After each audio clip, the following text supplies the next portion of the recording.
Bonjour à tous, soyez les bienvenus sur West Armenia TV, les titres principaux d'aujourd'hui. Bakou poursuit la colonisation illégale en Artsakh occupé. Le corridor de Zangezur, un projet contre l'Iran. L'Artsakh existait avant la tragédie de Gaza, le Washington Post. Le destin inconnu et l'histoire commune des femmes arméniennes, à qui appartenaient les tombeaux rupestres de la forteresse de Van. Le son de la Zournou venu des profondeurs des millénaires. La série des femmes écrivains arméniennes de Constantinople s'ouvre avec Maïda. Le festival des enfants de l'Église catholique arménienne s'est tenu à Buyukada. Nous apprenons par les médias azerbaïdjanais que des Azerbaïdjanais ont reçu des logements dans les villages de Vank et Kolatak dans la région de Martakert, en Artsakh. Selon Bakou, avec une population de 10 197 146 habitants, a installé 22 familles, soit 83 habitants dans le village occupé de Vank en Artsakh et 26 familles, soit 89 habitants à Kolatak. Selon le recensement de 2015, le village de Kolatak portait 391 familles, soit 1574 habitants. En 2015, environ 88 familles, soit 250 habitants, vivaient à Kolatak. Déjà après la guerre en 2020, environ 25 familles des villages évacués s'y sont installées. Il convient également de noter que même à l'époque soviétique, aucun Azerbaïdjanais ne vivait à Kolatak. Rappelons que le 19 septembre 2023, Bakou a mené une agression militaire à grande échelle contre la République d'Artsakh qui a été suivie de la déportation des Arméniens d'Artsakh. Selon Vahid Aftian, docteur en sciences politiques et expert en sécurité énergétique, le projet de corridor de Zangezur vise à paralyser l'Iran et à entraver la mise en œuvre du corridor de transport international nord-sud. Selon l'observation, d'importantes guerres de transport sont actuellement en cours en Eurasie où les projets nord-sud et est-ouest se distinguent particulièrement. Selon lui, si le corridor de Zangezur est lancé, l'Arménie sera exclue des communications internationales et la Russie sera privée de ses accès à l'Iran et à l'océan Indien. L'expert note que le corridor sert à la fois le projet de transport Est-Ouest, renforçant la position de la Turquie et l'Occident, et vise également à affaiblir l'Iran, le reléguant ainsi au second plan sur la scène internationale.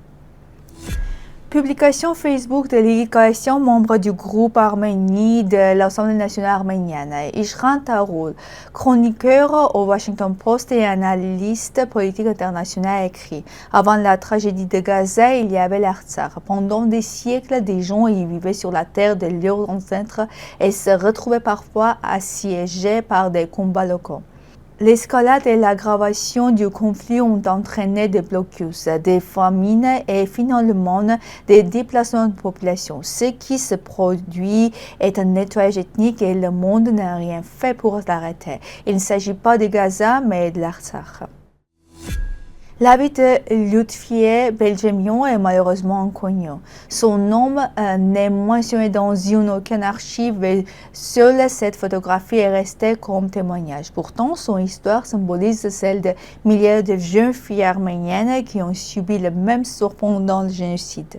Beaucoup ont réussi à s'échapper, à trouver refuge en Syrie, au Liban ou ailleurs. Certains ont rejoint les États-Unis, la France et l'Argentine. Celles qui ont survécu ont continué à préserver leur identité, ont élevé de nouvelles générations et sont devenues des témoins vivants dans leur mémoire. La photographie de Lutfiye aujourd'hui n'est pas seulement une histoire personnelle, mais aussi un rappel de la résilience et de la perte du peuple arménien. Son regard silencieux témoigne de ce que des milliers de femmes arméniennes ont dû endurer. Les éditions Arras inaugurent la collection écrivains arménienne de Constantinople avec la réédition du roman Maïda de Siranouch Dussap, premier romancier arménien de l'Empire ottoman. Considérée comme une pionnière du féministe arménienne, Dussap y aborde avec audace la liberté des femmes, leur droit à penser et à agir, tout en dénonçant les préjugés sociaux. Accueillie avec enthousiasme malgré les critiques masculines, Maïda demeure, plus d'un siècle plus tard, une œuvre fondatrice qui continue d'inspirer les nouvelles générations. La capitale des vents en Arménie occidentale est célèbre pour ses tombeaux rupestres, dont sur l'Arghishti Ier, Ménois, Ishpouli et surtout Khorkhor. Ce dernier, orné de la chronique d'Arghishti Ier, comprend de vastes salles avec 34 niches destinées aux urnes et offres funéraires. Ces monuments reflètent la grandeur culturelle et politique du royaume d'Urartu. Le zurna est l'un des plus anciens instruments de la culture arménienne, ses origines remontant à l'âge du bronze. Fabriqué en bois de prunière ou l'abricotier, son timbre puissant accompagne depuis des siècles mariages, fêtes et danses traditionnelles comme le kochari ou le tamzara. Associé au tambour de hall, il a servi aussi bien dans les célébrations que sur les champs de bataille, devenant un symbole d'unité et de vitalité du peuple arménien. Aujourd'hui encore, le zurna relie le présent au passé millénaire. Le 10 août, le premier festival d'été de l'Église arménienne catholique s'est tenu à Buyuragada à l'initiative de l'archevêché arménien catholique de Constantinople et sous les auspices de son chef spirituel, l'archevêque Vartan Kazanjian. Une cinquantaine d'enfants âgés de 4 à 14 ans ont participé à des jeux, des ateliers et diverses animations. Le festival a débuté par une liturgie en l'église de l'Assomption de la Vierge Marie, suivie de programmes communs allant de la cuisine au dessin, en passant par des jeux. Le moment le plus entendu de cette journée a été la chasse au trésor qui s'est conclue par une compétition amicale. L'équipe gagnante a partagé son cadeau avec tous les enfants.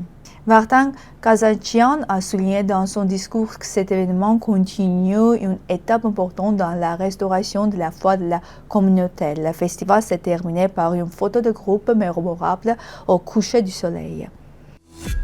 C'est tout pour aujourd'hui. Merci d'être avec nous. Au revoir.